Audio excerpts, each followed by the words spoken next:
মহাভারতের পিতামহ ভীষ্ম যে স্থানে তীরবিদ্ধ হয়ে মৃত্যুশয্যায় শুয়েছিলেন সেই পবিত্র দিব্যস্থানে দাঁড়িয়ে আছি। এখানেই দাঁড়িয়েছিলেন ভগবান শ্রীকৃষ্ণ এবং পঞ্চপাণ্ডব।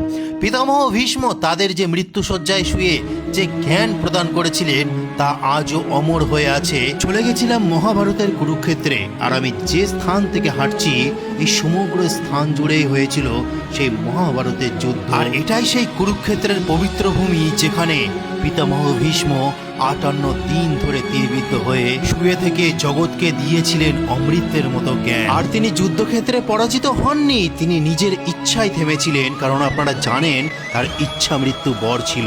চাইলে মরতে পারতেন, চাইলে বাঁচতেও পারতেন। আমার চোখের সামনে দিয়ে শ্রী ভীষ্ম দ্বার দিয়ে যখন আমি প্রবেশ করছিলাম তখন আমি হারিয়ে গেছিলাম।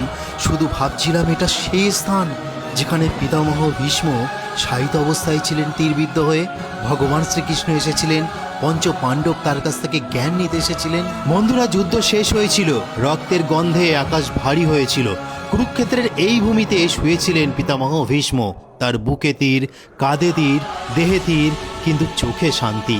যুধিষ্ঠির, ভীম, অর্জুন, কৃষ্ণ সবাই এসে মাথা নত করল সেই মহাপুরুষের পায়ে। ভীষ্ম ধীরে বলেছিলেন, যুধিষ্ঠির, তুমি জয়ী হয়েছ, কিন্তু মনে রেখো যুদ্ধের আসল জয় অস্ত্র দিয়ে নয়, ধর্ম দিয়ে। তারপর এক এক করে অমর শিক্ষা দিতে লেগেছিলেন পিতামহ ভীষ্ম।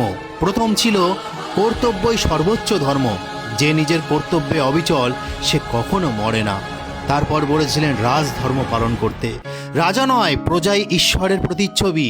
রাজা যদি অন্যায় করে তার রাজ্যই নরক হয়ে যায়। শিক্ষা দিয়েছিলেন নারীকে সম্মান করার। তিনি বলেছিলেন যেখানে নারীকে সম্মান করা হয় সেখানেই দেবতারা বাস করেন। দয়া ও সত্য, তিনি বলেছিলেন সত্যের থেকেও বড় শক্তি কোনো কিছু নেই।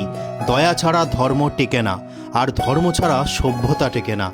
আত্মসংযম, যে নিজের রাগ জয় করতে পারে সে পৃথিবী জয় করতে পারে। এইভাবে 58 দিন ধরে পিতামহ ভীষ্ম শিখিয়েছিলেন সমাজের অর্থ কী, জীবনের অর্থ কী, এবং দেশ ও রাজ্যের প্রধানের কর্তব্য কী কী হতে পারে। আরও অনেক কিছু ছিল বন্ধুরা, সেগুলো হয়তো বললে ভিডিওটা অনেক বড় হয়ে যাবে। শেষ দিনে তিনি ভগবান শ্রীকৃষ্ণের দিকে তাকিয়ে বলেছিলেন, প্রভু, আজ আমার দেহ ক্ষতবিক্ষত, কিন্তু আমার মন তৃপ্ত, কারণ আমি আমার কর্তব্য পূর্ণ করেছি। এবং তখনই সূর্য উঠছিল উত্তরায়ণের আকাশে, আর ভীষ্মের আত্মা উড়ে গেল সেই মুক্তির আলোয়। হ্যাঁ, এই সেই দিব্য পবিত্র স্থান যেখানে পিতামহ ভীষ্ম ভগবান শ্রীকৃষ্ণের সাথে শেষ মুহূর্তে কিছু কথা বলে তার আত্মার মুক্তির আলোয় মিশে গেছিলেন। আজও এ স্থানে দাঁড়ালে মনে হয় হাওয়ায় যেন তার কণ্ঠে ভেসে আসে, ধর্মে স্থির থেকো, সত্যে থেকো, ত্যাগে থেকো, তাহলেই তুমি অমর। তো বন্ধুরা, কেমন লাগলো অবশ্যই জানাবেন। জয় সনাতন ধর্মে, জয় হরে কৃষ্ণ।